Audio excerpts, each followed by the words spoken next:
The following story has been brought to you by StoriesToInspire.org. The Gaon Mevilna says that when you observe Talmidei Hachamim, that's a form of learning. That's a form of Talmud Torah. So he says in Talmud Torah, there's two ways you could learn: from a book and then from watching, from looking. And the more effective of the two ways of learning Torah is Shimush. I'll give you an example. A personal example that happened to me. I was in yeshiva in Israel, 1986, in Jerusalem. If you remember, those days they didn't have cell phones. We had a payphone in the yeshiva. And my parents would call once a week. The phone call only lasted a minute. And then we tried to reverse the charges. And it wasn't a, it wasn't a call where we just chatter. It was, are you still alive? What's your vitals? What's your blood pressure? What's your pulse? And that's it. I'll talk to you next week at the same time. But it was always an exciting moment, those few minutes that we're able to talk to our parents overseas. Today, the kids go with a phone, they have FaceTime, they're talking to their parents 10 times a day. Anyway, my time, my parents would call, which was usually on Sunday nights, about 10 o'clock. And you know that's your spot at the payphone. Anyway, we were praying Arbit that night in the yeshiva, and they were a little late. And now they say, Alinu l'shabeach, and also a guy comes upstairs and says, Eliyahu, your parent, your mother, on the phone, America. That's like Mashiach. So my knee-jerk reaction is to run, and then I said, wait. After Alinu l'shabeach, the Ashkenazim say Kaddish. So I waited for the Kaddish, but my one foot's out, and I'm listening to the Kaddish, and then they say Barechu.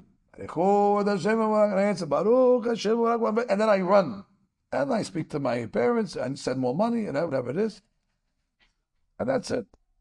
Right after I finished the phone call, one of the older Bahurim comes to me and says, Mansour, the Rosh Hashiva wants to talk to you. I'm thinking, what did I do? What avon did I do? I'm going through all the averot that I've done and potentially figuring out an answer. First of all, deny everything. No matter what he says, it wasn't me. I'm thinking, what am I going to answer? I don't even know what I did. I come into Rosh Hashiva's office, which is very odd, at 10:30 at night to call the boy into his office.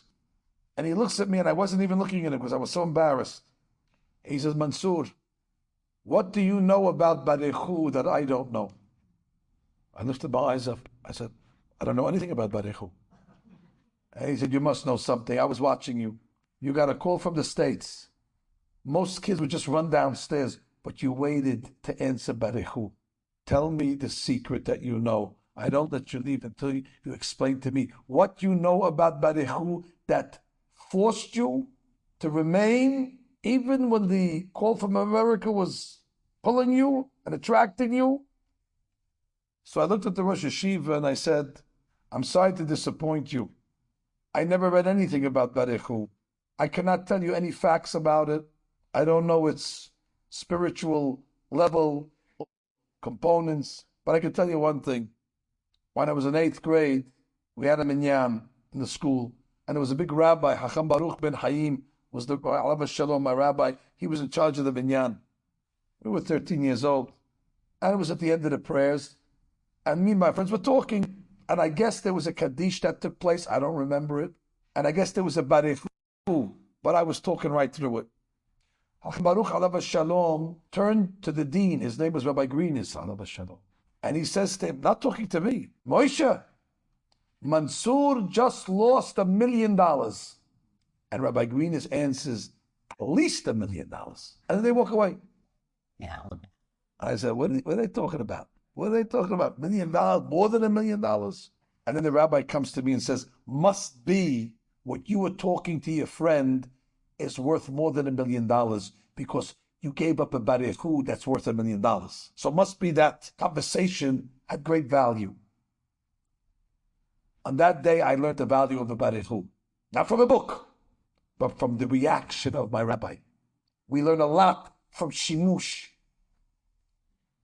And from that day, I can never miss a barechu. I still see my Rebbe's face. Every time they say barechu, $1 million. And no matter what happens, I have to answer it. It's not because I learned it. I saw it. I have an advantage.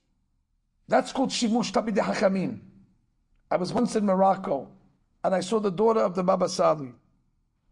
And they said, this is a great tzaddiket, get a beracha. I said, of course. And then somebody said, You know this lady? She's a very old woman. She never got jealous. She never got jealous. It's a great accomplishment. So I went up to the Rebbe and I said, Rebbe, I'd like a blessing, but I'd like to ask you a question. Could you tell me how you cured yourself from jealousy? She says, oh, that's easy. I was young with my father. It was by a rich man's house, collecting money for the yeshiva, whatever it was. And after he stayed there for a few nights with me, so he left, he thanked the Balabayit, and he wanted to give the Balabayit, the rich man, a gift. What is he going to give the rich man? He doesn't need money. So my father bought for his daughter a doll. So my father was wrapping the doll up, and I saw it. And I said to my father, the Baba Sali, I want it.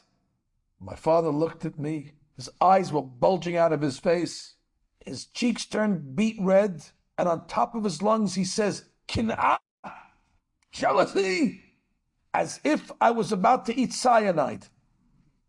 That face and that reaction of my father burnt any vestige of jealousy from my body. I'm cured.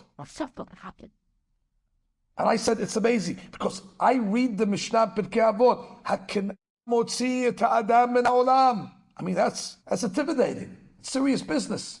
Kin'ah can ruin you. It'll take you out of this world. And I've read the Mishnah 100 times, and guess what? I'm not immune. Because that's when you read it from a book. But when you see the Baba Sali's face, the shimush, that will have a greater impact. Enjoyed this story? Come again. Bring a friend. StoriesToInspire.org